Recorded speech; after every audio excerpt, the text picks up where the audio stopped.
लताजी की याद साजिदों के साथ कार्यक्रम मोठ्या उत्साहात संपन्न।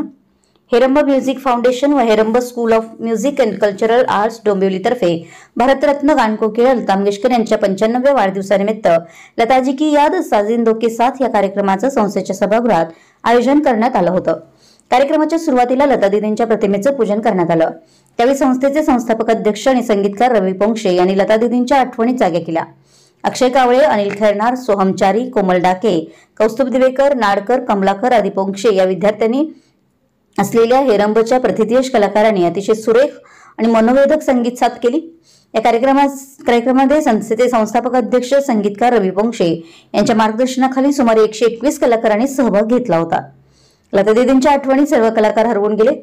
सर्वप्रथम सोनिया पोंक्षे यांनी सुंदर ते ध्यान उभे वेटेवरी हा दीदींनी गायलेला अभंग सादर करून उपस्थितांची मनं जिंकली।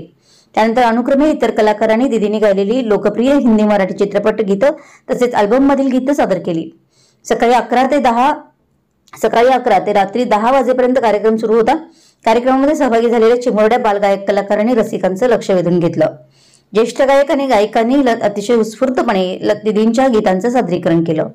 सर्व सहभागी कलाकारांना हेरंब स्कूल तर्फे लता दीदींची छबी असलेलं सन्मानपत्र देऊन गौरवण्यात आलं। नागेश फुलवळे, डोंबिवली।